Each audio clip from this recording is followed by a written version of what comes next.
Job chapitre 21. Réponse de Job à Tsophar. Job prit la parole et dit, « Écoutez, écoutez mes paroles. Donnez-moi seulement cette consolation. Laissez-moi parler, je vous prie. Et quand j'aurai parlé, tu pourras te moquer. Est-ce contre un homme que se dirige ma plainte? Et pourquoi mon âme ne serait-elle pas impatiente? Regardez-moi, soyez étonnés et mettez la main sur la bouche. Quand j'y pense, cela m'épouvante et un tremblement saisit mon corps. Pourquoi les méchants vivent-ils? Pourquoi les voit-on vieillir et accroître leur force? Leur postérité s'affermit avec eux et en leur présence. Leurs rejetons prospèrent sous leurs yeux. Dans leur maison règne la paix, sans mélange de crainte. La verge de Dieu ne vient pas les frapper. Leurs taureaux sont vigoureux et féconds. Leurs génisses conçoivent et n'avortent point. Ils laissent courir leurs enfants comme des brebis, et les enfants prennent leurs ébats. Ils chantent au son du tambourin et de la harpe. Ils se réjouissent au son du chalumeau. Ils passent leurs jours dans le bonheur et ils descendent en un instant au séjour des morts. Ils disaient pourtant à Dieu, « Retire-toi de nous, nous ne voulons pas connaître tes voies. » Qu'est-ce que le Tout-Puissant pour que nous le servions? Que gagnerons-nous à lui adresser nos prières? Quoi donc? Ne sont-ils pas en possession du bonheur? Loin de moi le conseil des méchants. Mais arrive-t-il souvent que leurs lampes s'éteignent, que la misère fonde sur eux, que Dieu leur distribue leur part dans sa colère, qu'ils soient comme la paille emportée par le vent, comme la balle enlevée par le tourbillon? Est-ce pour les fils que Dieu réserve le châtiment du Père? Mais c'est lui que Dieu devrait punir pour qu'il le sente. C'est lui qui devrait contempler sa propre ruine. C'est lui qui devrait boire la colère du Tout-Puissant. Car que lui importe sa maison après lui, quand le nombre de ses mois est achevé? Est-ce à Dieu qu'on donnera de la science, à lui qui gouverne les esprits célestes?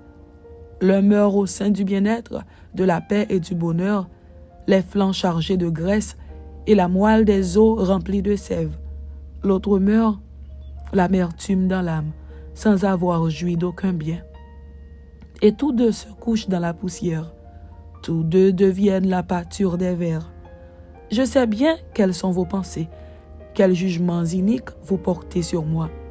Vous dites, où est la maison de l'homme puissant? Où est la tente qu'habitaient les impies? Mais quoi? N'avez-vous point interrogé les voyageurs et voulez-vous méconnaître ce qu'ils prouvent? Au jour du malheur, le méchant est épargné. Au jour de la colère, il échappe. Qui lui reproche en face sa conduite? Qui lui rend ce qu'il a fait? Il est porté dans un sépulcre et il veille encore sur sa tombe. Les mottes de la vallée lui sont légères et tous après lui suivront la même voie, comme une multitude l'a déjà suivi. Pourquoi donc m'offrir de vaines consolations?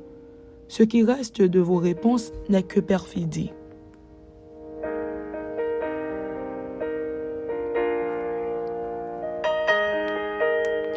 Job chapitre 22. Troisième discours d'Éliphaz à Job.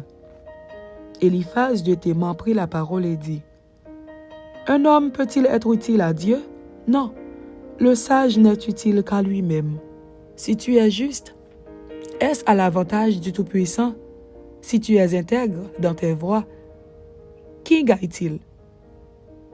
Est-ce par crainte de toi qu'il te châtie, qu'il entre en jugement avec toi? Ta méchanceté n'est-elle pas grande? Tes iniquités ne sont-elles pas infinies? Tu enlevais sans motif des gages à tes frères, tu privais de leurs vêtements ceux qui étaient nus, tu ne donnais point d'eau à l'homme altéré, tu refusais du pain à l'homme affamé. Le pays était plus fort, et le puissant s'y établissait. Tu renvoyais les veuves avides, les bras des orphelins étaient brisés.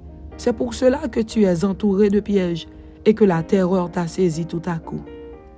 Ne vois-tu donc pas ces ténèbres, ces eaux débordées qui t'envahissent? Dieu n'est-il pas en haut dans les cieux? Regarde le sommet des étoiles comme il est élevé.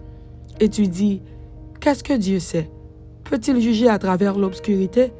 La nuée l'enveloppe et il ne voit rien. Il ne parcourt que la voûte des cieux. Et quoi? Tu voudrais prendre l'ancienne route qu'ont suivi les hommes d'iniquité? Ils ont été emportés avant le temps. Ils ont eu la durée d'un torrent qui s'écoule. Ils disaient à Dieu, « Retire-toi de nous. Que peut faire pour nous le Tout-Puissant? » Dieu, cependant, avait rempli de bien leur maison. Loin de moi le conseil des méchants. Les justes, témoins de leur chute, se réjouiront, et l'innocent se moquera d'eux. Voilà nos adversaires anéantis, voilà leurs richesses dévorées par le feu. Attache-toi donc à Dieu et tu auras la paix. Tu jouiras ainsi du bonheur. Reçois de sa bouche l'instruction et mets dans ton cœur ses paroles. Tu seras rétabli si tu reviens au Tout-Puissant, si tu éloignes l'iniquité de ta tente. Jette l'or dans la poussière, l'or d'Ophir parmi les cailloux des torrents. Et le Tout-Puissant sera ton or, ton argent, ta richesse. Alors tu feras du Tout-Puissant tes délices. Tu élèveras vers Dieu ta face. Tu le prieras et il t'exaucera. Et tu accompliras tes vœux. À tes résolutions répondra le succès. Sur tes sentiers brillera la lumière. Vienne l'humiliation, tu prieras pour ton relèvement. Dieu secourt celui dont le regard est abattu. Il délivrera même le coupable qui devra son salut à la pureté de tes mains. Amen.